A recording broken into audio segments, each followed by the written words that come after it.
This is 17 News, your local election headquarters.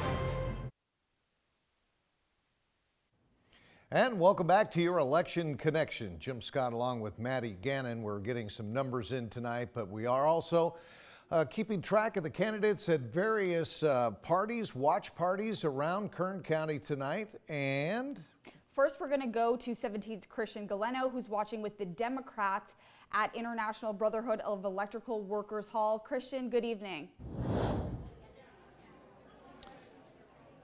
Jim and Maddie, a very good evening to you. Well, a celebration is actually currently underway here at the International Brotherhood of Electrical Workers Local 428. As you guys can see behind me, the support still going very, very strong tonight for the three Democratic candidates that the Kern County Democratic Party has supported in tonight's primary election.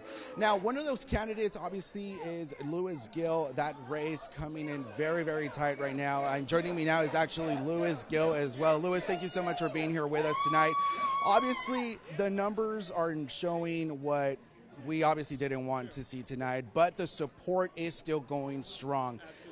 Talk to us a little bit about that support that you saw in your campaign for the primary elections. What worked for you guys? What didn't work? So I'm incredibly grateful for literally the hundreds of volunteers that came out and canvassed, walked precincts, have been involved in this campaign. It's been wonderful. I've got to meet a ton of people. We're still early in the returns, and so we're going to wait to see. Of course, we'd like to see them a little higher on the next refresh. But right now, we've got a long night ahead of us because it's going to be a tight race. Now, if you obviously are not able to take that seat in the Board of Supervisors for Kern County, what do you hope whoever does eventually take that seat does for the people of Kern County? So whoever gets this seat, homelessness and public safety are going to be priorities, and they need to focus on it. They're quality of life issues for our entire community, especially the 3rd District, and so they're going to need to focus. What is something that also like the, what's so significant about this race? Obviously, initially when you first started, you were going up against a Goliath of some sorts, Kevin McCarthy. Do you have sort of some found emotions there? Like, should you have had stayed there? Should you have had not? Or do you feel like this was the right race to sort of embark on? No, I'm certain I'm doing exactly what I'm supposed to be doing. The entire point is to serve the community. I was asked by a number of supporters to serve in this capacity. We are making a great race. I'm very proud of our campaign. It's been honest, ethical. It's been who I am. And so we're going to wait and see what the public think. Now, might we be able to see you in the future again? Are you still not thinking about another run quite yet? Is it too early for that? Let's not start talking about the future until we get through tonight. All righty. Well, you guys heard it here first from Gill himself. Louis, thank you so much for joining us, and best of luck to you as well. All right. Thank you so much. Appreciate it. Thank you so much. Well, as you guys can hear, that celebration continues here tonight at the International Brotherhood of Electrical Workers Local 428. Now, two of those candidates, Rudy Salas and Leticia Perez, have already arrived here. That celebration underway, so they have a lot to celebrate tonight as well. Rudy Salas obviously going against David Valadeo, which is the biggest character in this race for the 22nd Congressional District.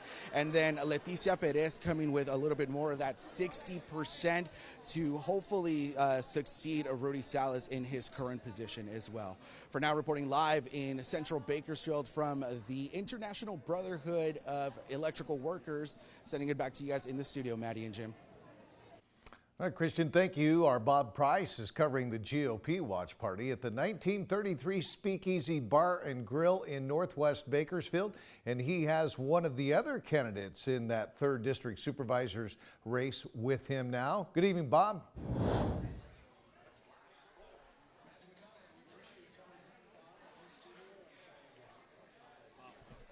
Jim, Maddie, this well-dressed, well-behaved crowd behind me here is 1933. This is the Republican headquarters for the evening. They're here hoping to enjoy a bountiful day at the polls. It's pretty early on right now.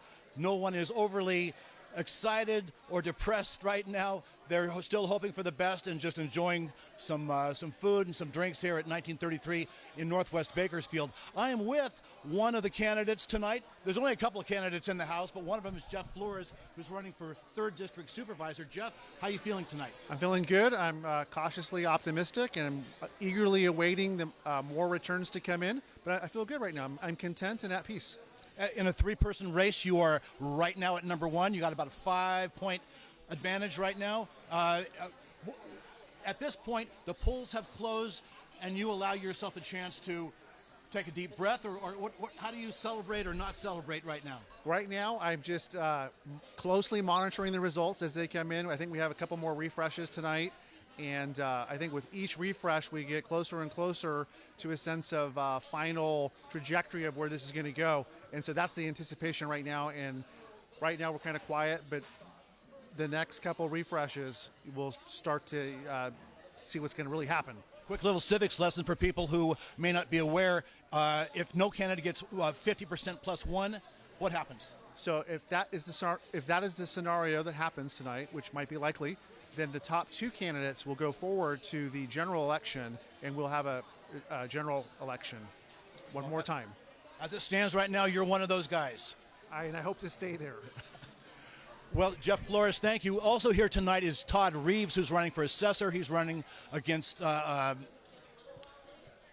who's he? Laura Avila, thank you. She's not here. Todd Reeves is here. Right now he's a little bit behind, but it's early on in the evening. So we'll keep track of things here for you. Back to you in the studio. All right, Bob, the latest election results coming up tonight on 17 News at 11. For Maddie Gannon, I'm Jim Scott. Thank you for joining us, and we'll be back at 11 o'clock with complete coverage. Election Day in Kern County.